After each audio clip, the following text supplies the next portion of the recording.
tell you the story of Nick and Liz, the current working title being How to Find Your Roommate a Husband in 10 Days. What a road we've been on. Over these past few months, as our third and final wedding date approached, I found myself reminiscing about our journey so far. Right away, I thought you were brilliant, funny, beautiful, and more than a little intimidating. As crazy as I was about you at the beginning, I could not have foreseen back then how our relationship would evolve. Our world here is in a circle. That's how our life evolves. There's a time of birth, and our circle goes round and round until it comes time for us to meet our Creator. And even at that, those who have gone before us, our grandfathers, our mothers, fathers, grandmas, aunties, they're still with us. In our culture, and in many cultures around the world, rain is a blessing on your wedding day. They say that when you get married, you're tying the knot. A wet knot is much more difficult to pull apart than a dry one. After today, you'll be able to withstand all the storms in the future together. The rain is Grandpa's way of giving you his blessing. He is letting us know that he is here with us at Rancho de Chimayo last night. He was sitting in that empty chair next to Grandma, sipping on his margaritas and eating his sopapillas. He is here with us today, standing behind us. He will also be with us at the reception, celebrating with his favorite people and two-stepping to his favorite song, Amanda. My whole life, I wanted to find a love like my parents had. On that quest, I'd ask them questions to help me then find my person. How did they know that they were right for one another? When was it that they had the magic moment? How did they know for sure that they were sure? And frankly, their answers always disappointed me. There was no magic moment for them. They would always just tell me that they just knew. How could you just know? And that was until I met you and experienced exactly that feeling that they told me about. Because being with you, arguing about Thor and Superman, and then nestling perfectly into your arms, I just fit like a puzzle piece. Set the stage, Liz, our leading lady. We met in college, end of junior year. So when we moved to Boston, she was fresh off a year across the pond, and her luck seemed to have changed. The Rachel Leigh Cook and She's All That glasses had come off, and the boys had noticed.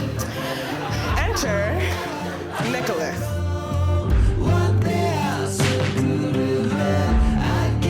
Right away when I met Nick, I knew this is the nerd to be around. He just had this sort of energy about him. I remember just a few months into college, there was a party, I don't know what it was for.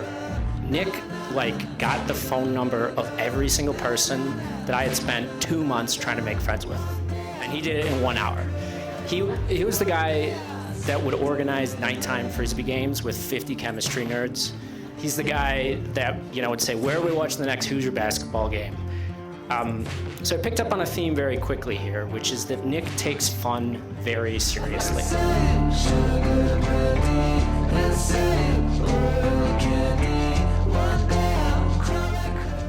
We often hear at weddings, and we heard it here today, that two will become one. And while I agree that that is partially true, we also believe that a healthy relationship is more about honoring and respecting each other's differences and less about becoming one. When couples are first getting together and getting to know each other, they often focus on all the things they have in common.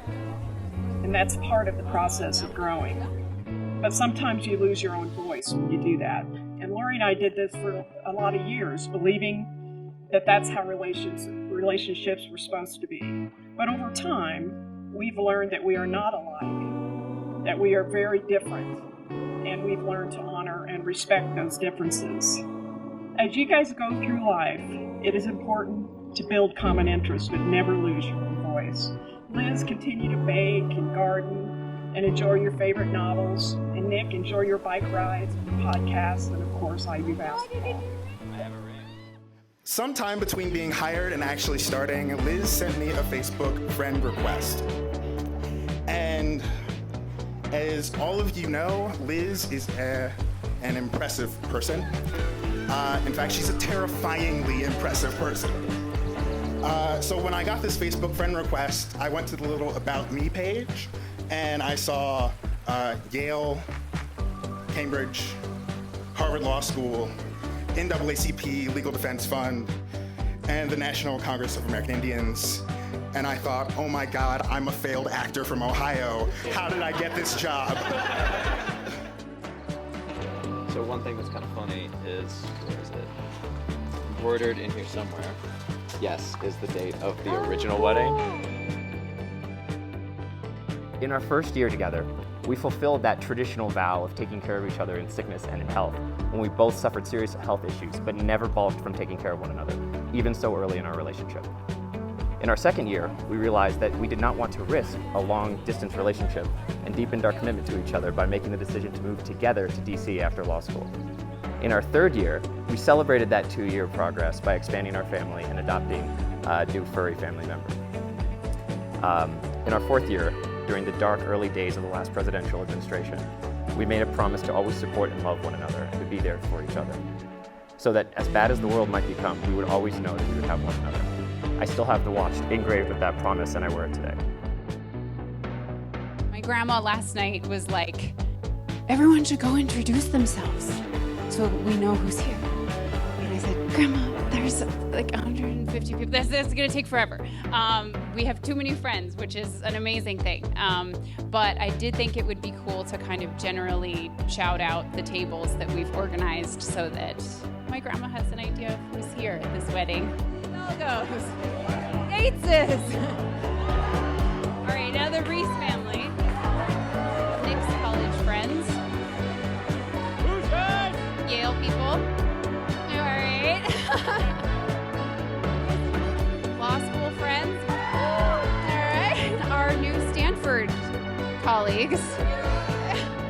The meet cute in the story is fairly straightforward and is needed help moving things and posted to an incoming Harvard Law student's Facebook page. And Nick, like the kind Midwestern boy he is, quickly replied. So for now, we'll call him Midwestern Mover. And then there's Nick. So I didn't add Nick as a friend on Facebook, so I couldn't see all of his, about information. But there was a picture of Nick there, and I thought, oh, she's engaged to an Abercrombie & Fitch model.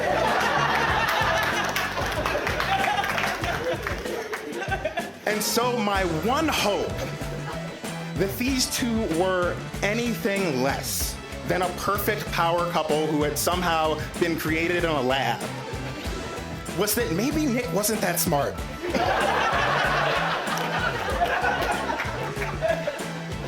Unfortunately for me, that didn't turn out to be the case. Nick is a chemistry major from Indiana, and of course they met at Harvard Law School. Well, it turns out that the most impressive things about these two are not their many, many, many professional accomplishments. The most impressive thing about Liz and Nick is that they are two of the nerdiest, kindest, and most caring people I have ever met. Cut to September 23rd, 2013. As mentioned in our working title, 10 days after my plan was hatched, I came home from a business trip and found our protagonist cuddling on the couch, and the rest was history. Now, if this was truly a rom-com, that would be where the story ends. Maybe we get a flash forward through them moving in together, getting a dog, or dogs in their case. We slow down and we see them clink glasses and share a kiss at their wedding reception as a Motown song plays us into the credits.